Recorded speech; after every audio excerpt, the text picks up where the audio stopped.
Hi, I'm David Busch. Welcome back to Buschistory. This is the 11th topic on my ongoing series through American history, and I call this the Decade of Crisis. This is the 10 years directly preceding the Civil War.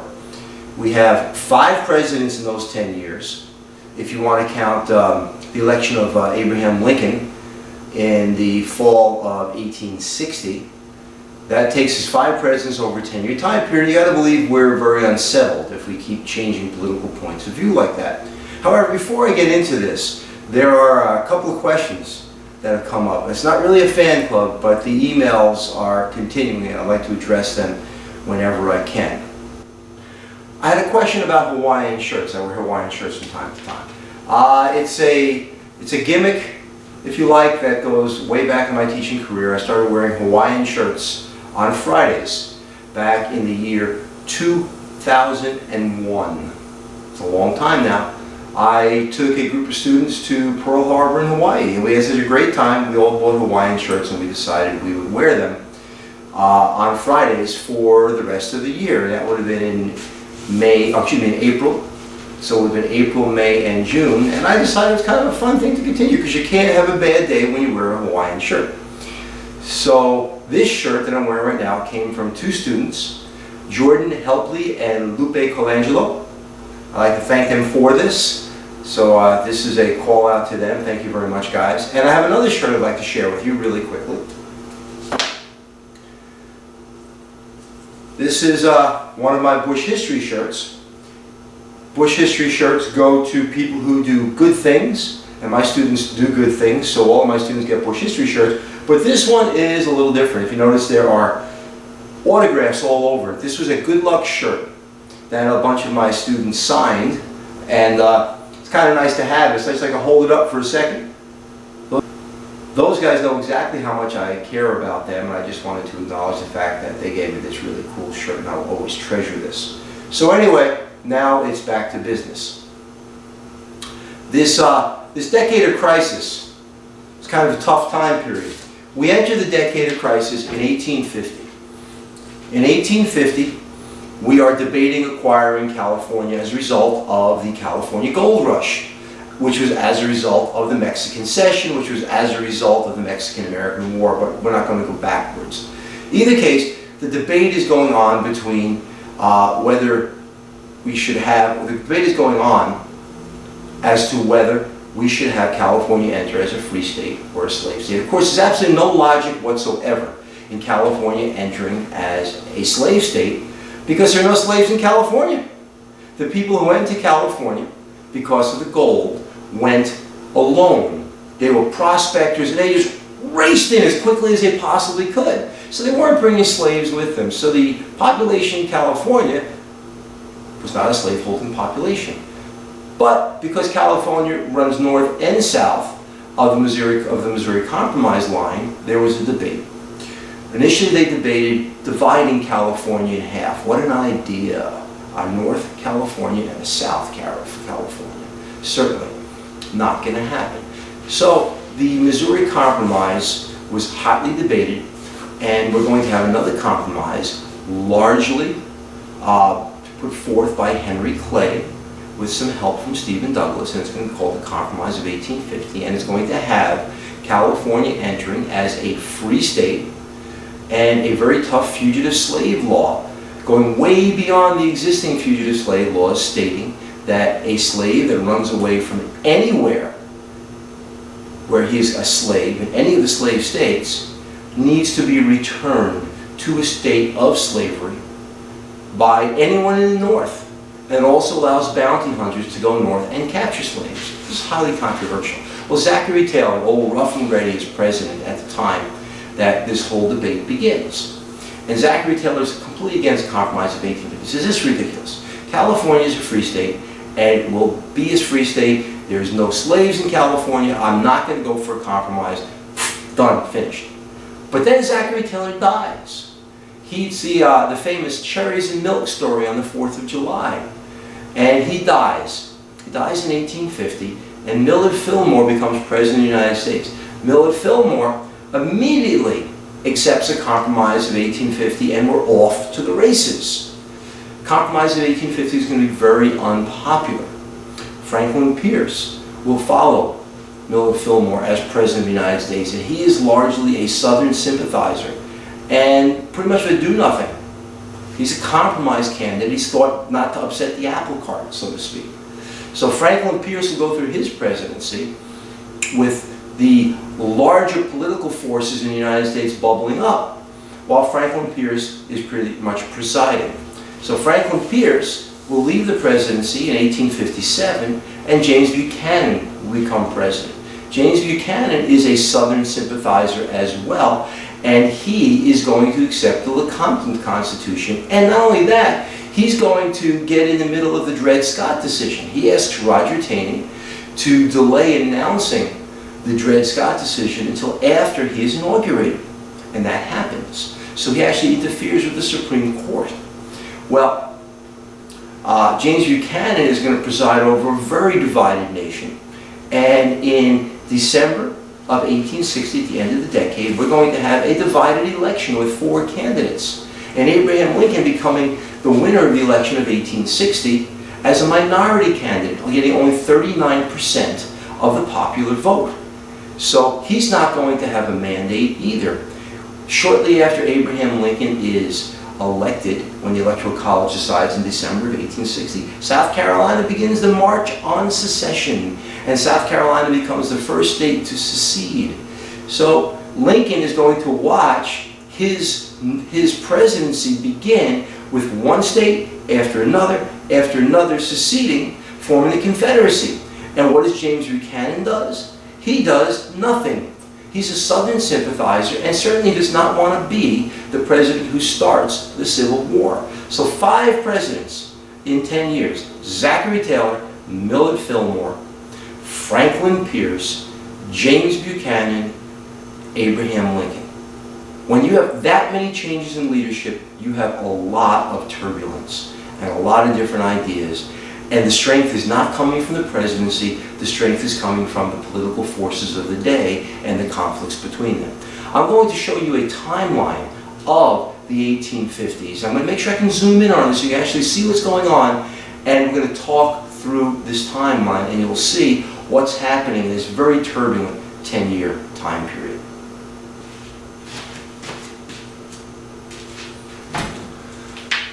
What you see behind me is this timeline of the 1850 to 1860 decade. It's zoomed in very close, and I'm going to step out of the image because I actually want to walk you through the timeline. But it's a very turbulent 10 years. Remember, 5 presidents, 10 years, it's not going to go very well. So let me step out of the camera. I'll use a pointer, and I'm going to walk you through this timeline. And remember, all this information is available on Buschistory.net in the YouTube folder. And the homepage, Buschistory.net, will simply explain that so you can actually get this exact timeline. So let me get out of the way, and I'm going to walk you through this.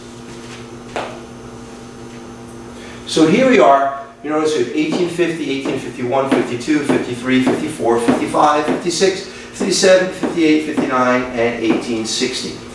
And you'll notice there is some definition of color. There's black and red that are used on the timeline, and when you download this or take a look at it, it'll be much easier to see. A lot of historians call it the decade of crisis for the very obvious reason.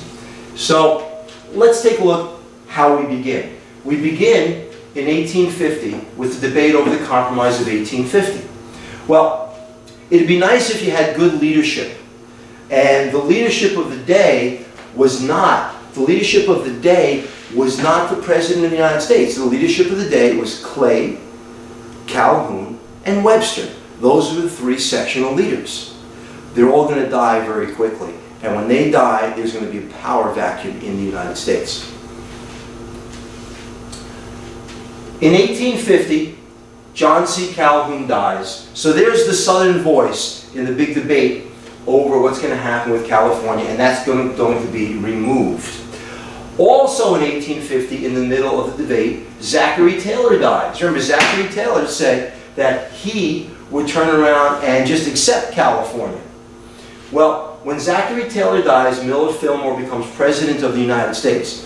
When Millard Fillmore becomes President of the United States, the first thing that Millard Fillmore does is he turns around and he signs the Compromise of 1850, with all of its contingencies. Compromise of 1850 is an omnibus bill. Omni meaning many. There are many parts of the Compromise of 1850. And one particularly ugly part of this Compromise of 1850 was this idea of slavery and how it will be dealt with. And what happens is we're going to get the Fugitive Slave Act passed. The Fugitive Slave Act, as part of the Compromise of 1850, says that a slave who escapes from any state, any southern state, has to be returned to a situation where he's put back in slavery. What that really means is the Southerners are going to hire bounty hunters. Those bounty hunters are going to go into the North. They're going to club these guys in the street and drag them back into slavery. And the crazy thing about it is the federal government is going to endorse this, and the United States Army is going to participate in the capture of these runaway slaves. So imagine this little village in New Hampshire. It's a bucolic Sunday morning, and a slave has made his way into New Hampshire, and he's gotten there by whatever means he could. By whatever means he could. Now, he's walking around the street, and he stands out. I'm just guessing that a runaway slave in New Hampshire looks a little different. Well, people don't know what to do in New Hampshire. And a bounty hunter who's been following this slave shows up and starts clubbing him on the street, shackling him, putting his hands in shackles, and dragging him away. That's perfectly legal according to the Fugitive Slave Act. Imagine the outrage. So as a result of situations like that, northern states started to pass what are called personal liberty laws. Those personal liberty laws made it illegal to turn over a runaway slave. So now you have the North passing laws defying the federal law, the Fugitive Slave Act, and what you have is a whole new states' rights argument. Can states pass laws that nullify the Fugitive Slave Act? And you have that battle between states' rights and the federal government again. But now it's a northern angle to it. And because this is such a volatile issue, a woman by the name of Harriet Beecher Stowe can't take this any longer.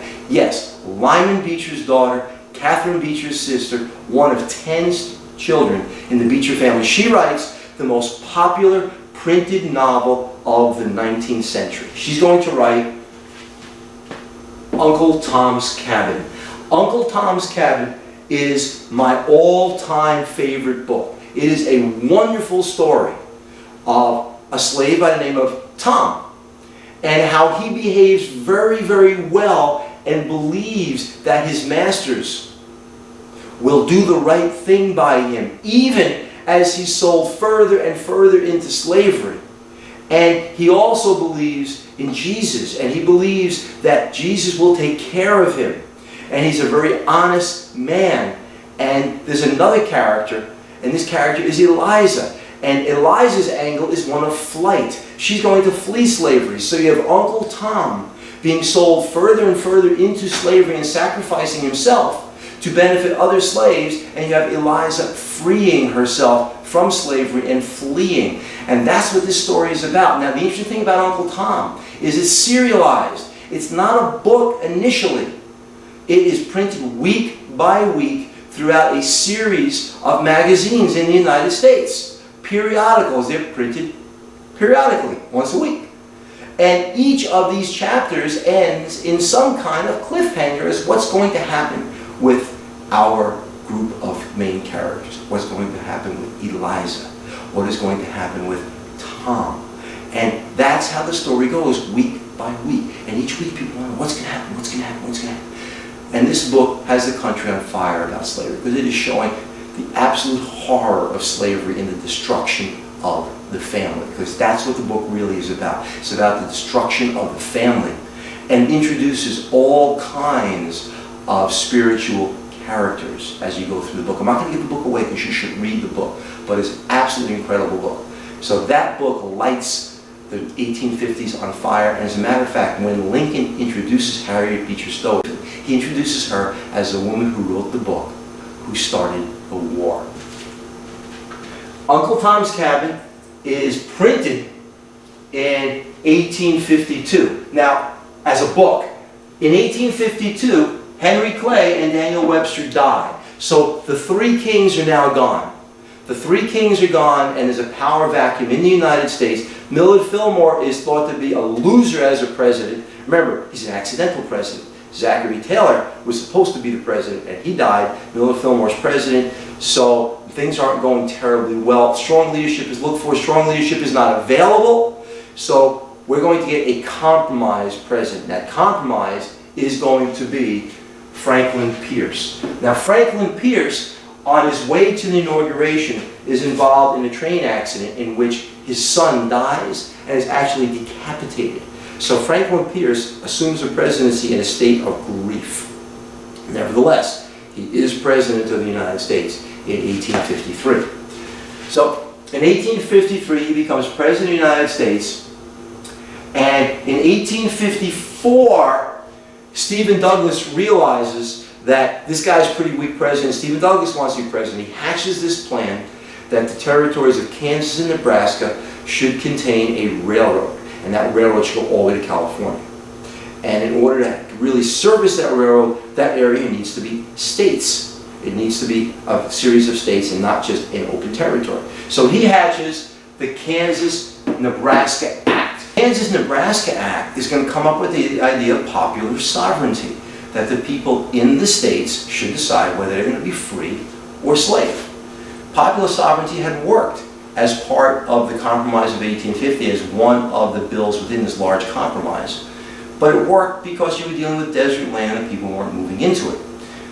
Kansas is going to be right smack dab in the middle of the country, incredibly fertile land, and people are going to flow into it like a river flows downstream, or downriver, I guess. He comes up with his Kansas Nebraska Act, which says when these new territories apply to be states, they can decide by a popular vote within the state whether they're going to be free or slave. The problem is tremendous, because in order for that to occur, you need 50,000 people to vote. Well, someplace along that way, you don't have 50,000, you have 10,000, then maybe you have 20,000, maybe 27,000, maybe 35,000, maybe 43,000. And the people that are funneling into the state are funneling in because they have a point of view. They want Kansas to be either slave or free. And there's going to be arguments, and there's going to be gun battles, and there's going to be skirmishes, and you're going to have a little mini civil war within the state of Kansas. Unfortunately, that's going to come from the Kansas Nebraska Act.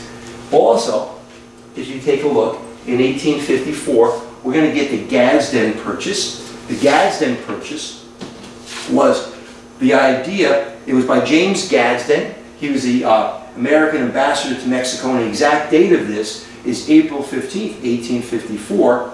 And he's going to pay $15 million to President Santa Anna of Mexico. And the idea is this is where the Transcontinental Railroad will go. It's the southern tip of the New Mexico area bordering Mexico. And it's flat land, and it's a good place to build this, this railroad. And remember, who's president? Franklin Pierce is president. He's a Southerner. So Franklin Pierce says, yeah, we'd like to build a railroad through the southern part of the country. It's never going to happen. But back in the day, it wasn't known that it was never going to happen, because we didn't really think the Civil War was going to happen either. We're a really good nation not thinking something's going to happen that ends up happening anyway.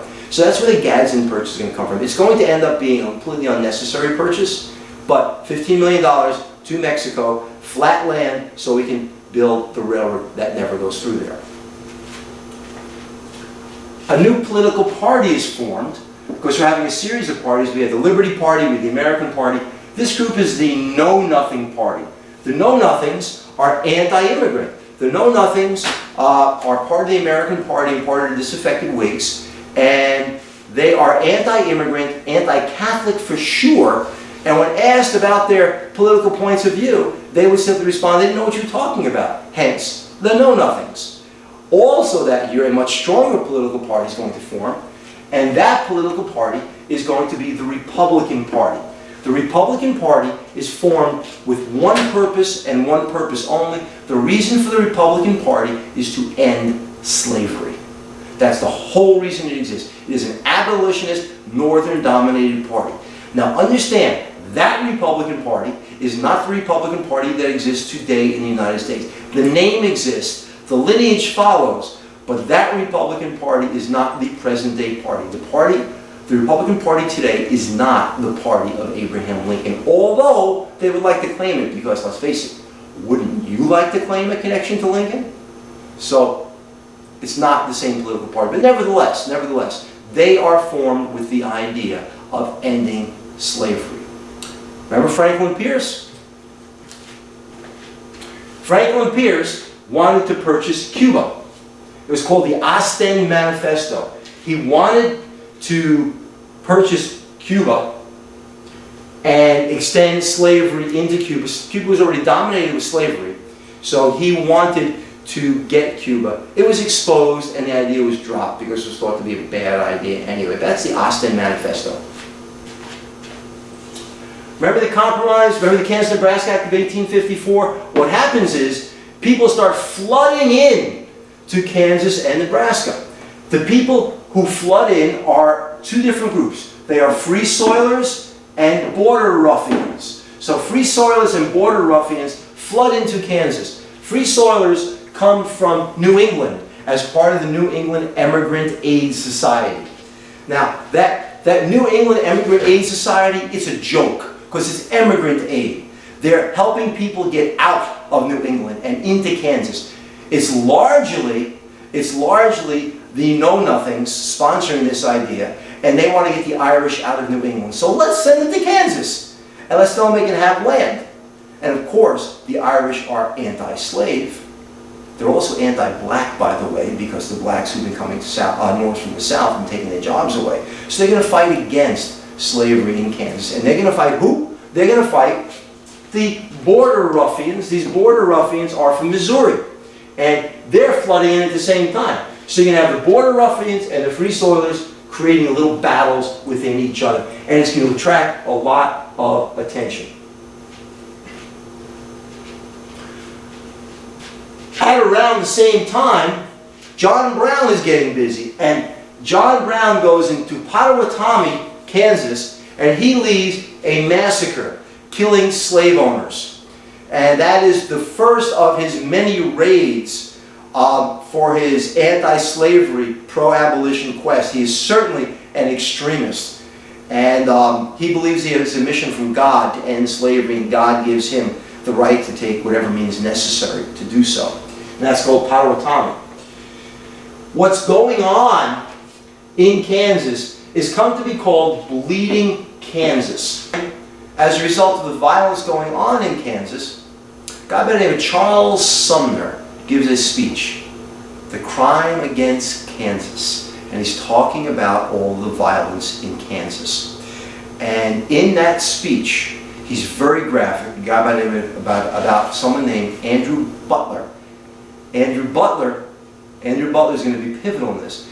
He says that Andrew Butler has a harlot, and the harlot is slavery. So basically what he's saying is that Andrew Butler has a prostitute, and that prostitute is slavery. This Butler is endorsing slavery in Kansas. That's not going to go very well for Charles Sumner. 2 days later, while Charles Sumner is at his desk in his office, Preston Brooks, the nephew of Andrew Butler, shows up.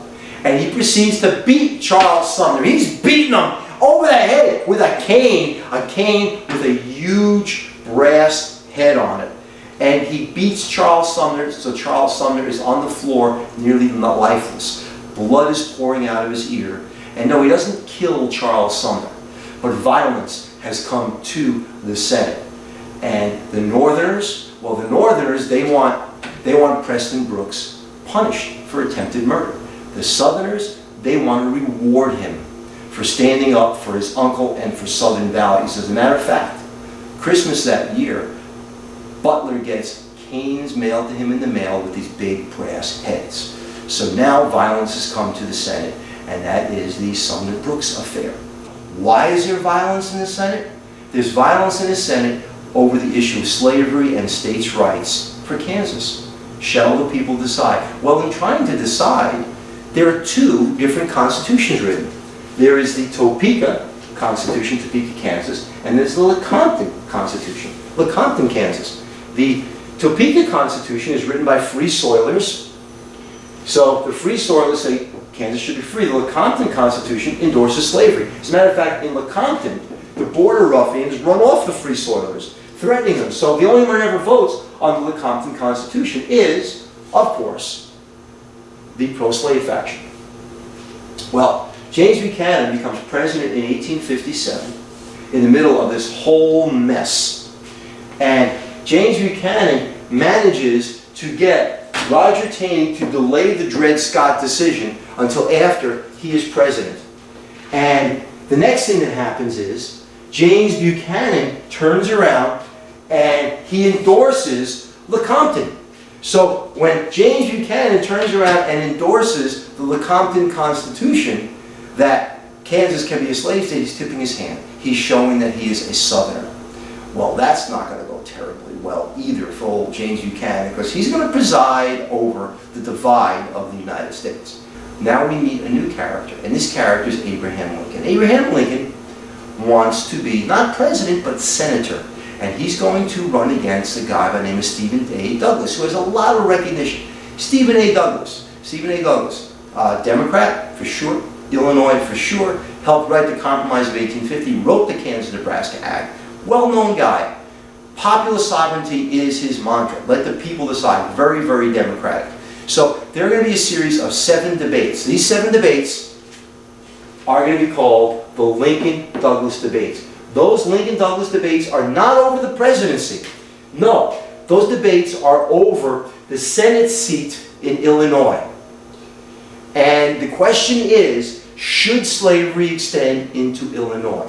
Of course, Stephen Douglas is Mr. Popular Sovereignty again. He says, let the people decide. And Lincoln says, no, no, no, no. Slavery can stay where it is. I'm not an abolitionist, but this popular sovereignty idea doesn't work.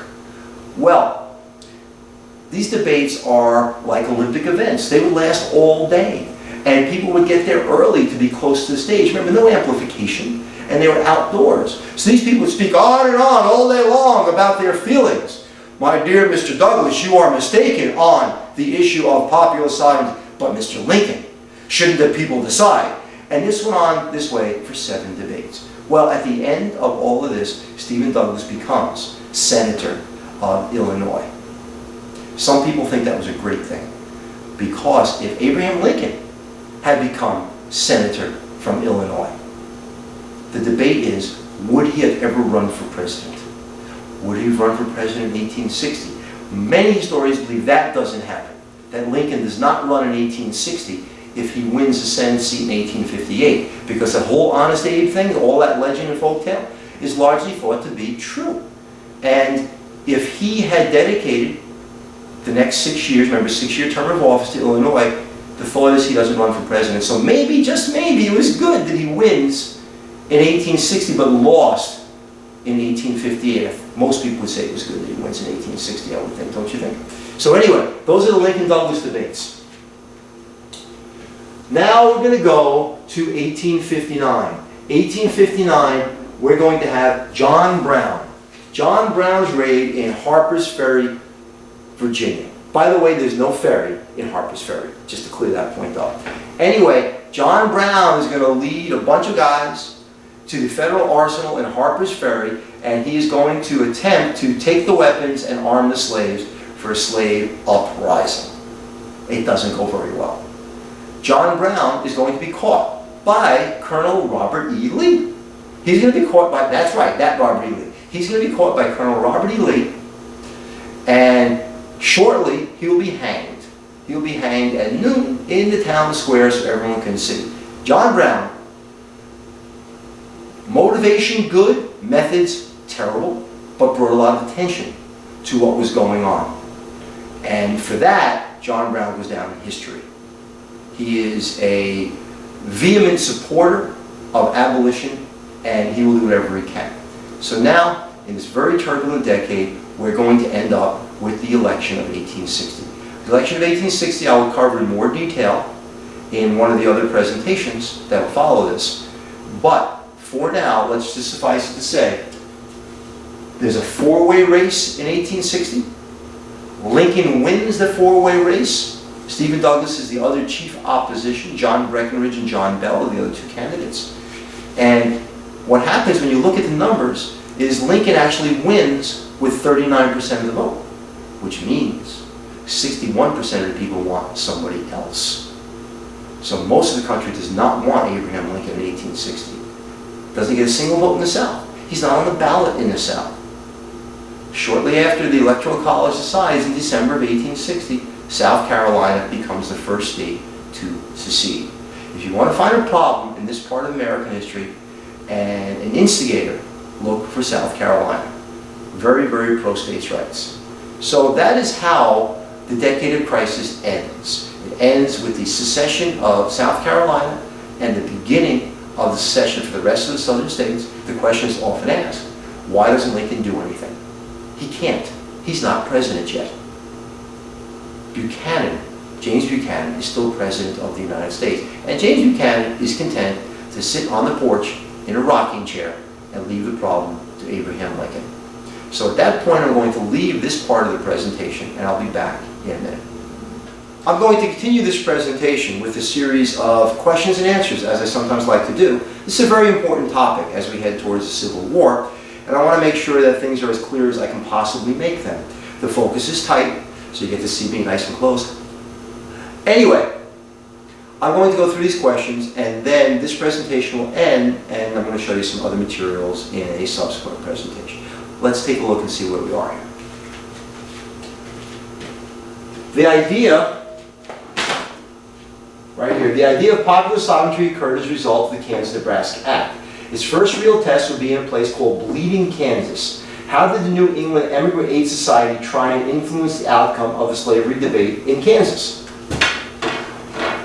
If you remember, popular sovereignty was the whole idea that you vote on the issue of slavery.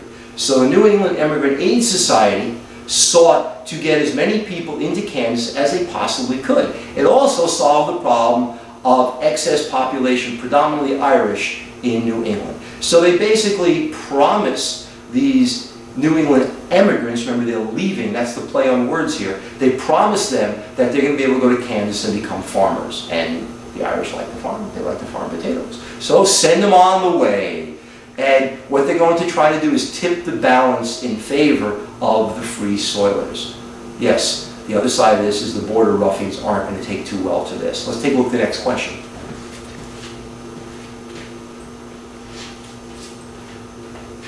How did the Wilmot Proviso vote illustrate the importance of sectional differences over party politics?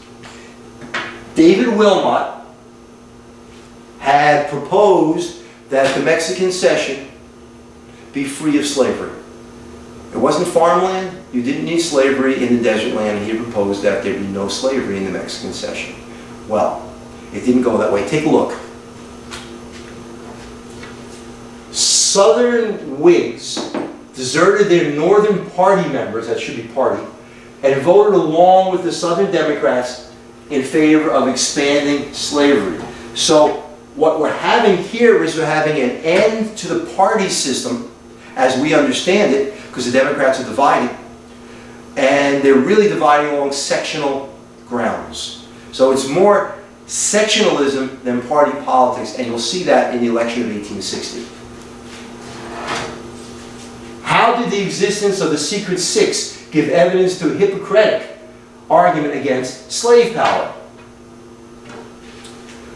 There were two competing special interest groups in the United States at the time. Both were very wealthy. Slave power was a group of Southern aristocrats, that top percent that controlled the slaves. And the Secret Six were a group of Northern aristocrats who were against slavery. So these two groups are competing for control in the United States Congress. The Secret Six was a group of Northern financiers who helped pay for John Brown's raid at Harper's Ferry. They're financing John Brown.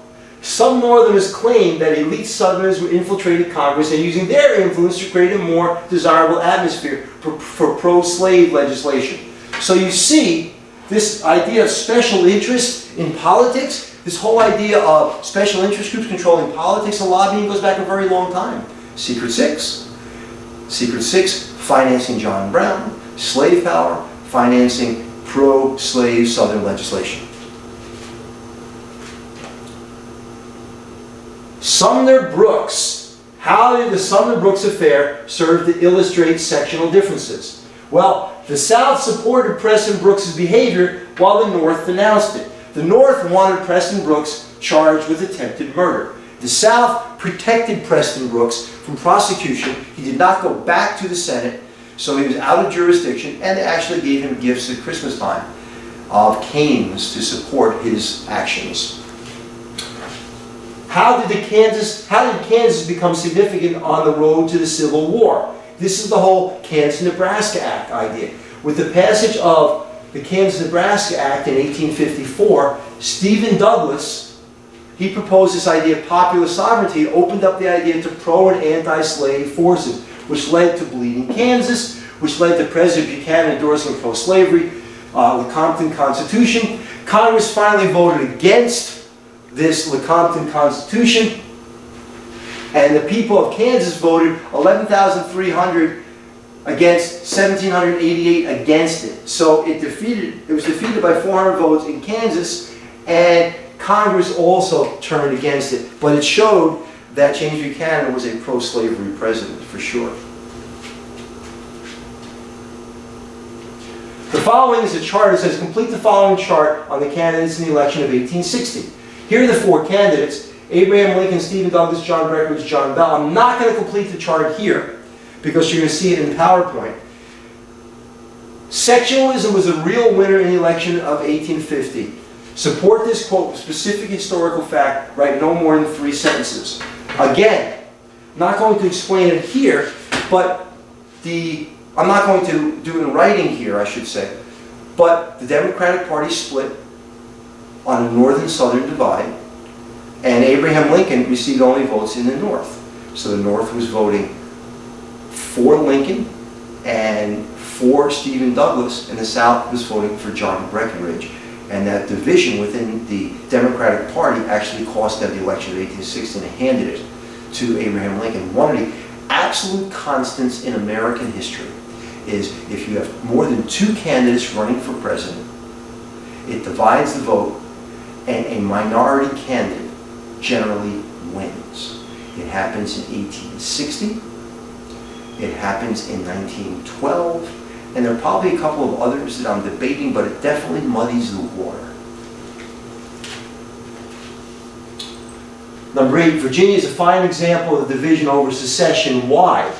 Well, when Virginia was debating secession, it actually splits into Virginia and into West Virginia, with West Virginia entering the Union as a free state in 1863, which is why we have the states of Virginia and West Virginia. If you remember going all the way back to Nat Turner, Virginia was divided over slavery because they debated whether to emancipate the slaves or get stricter with the slaves. Yes, they got stricter with the slaves. This time, Virginia just splits. It does the Titanic, with part of the state going to the secessionists and part of the state staying in the Union. That becomes West Virginia. And finally, who became the leaders of the Confederacy and why? Jefferson Davis was president, Alexander Stephens was vice president, and they were considered political moderates. When the South seceded, they did not expect the war. They thought they'd be an independent nation, and they thought that they needed a president and vice president who could negotiate with the president of the United States, the northern states. So they thought the Confederacy would be a separate independent nation with a relationship with the United States of America, with the North, as they call it, with the Union. Well, they didn't get what they thought was going to happen. But wouldn't that have been interesting? If the Confederacy had been a separate nation, what would have happened? The questions go on and on. What would the relationship have been like with the Union? Would slavery have eventually died out on its own? Most historians think yes. Would the states of the Confederacy, as they became poorer and poorer, because remember, they're losing money to the North in every transaction, would they have eventually asked to rejoin the Union? Many believe yes. So if you follow that very interesting logic flow, to a natural conclusion. The natural conclusion is civil war was not necessary. We can't prove that because it didn't happen that way.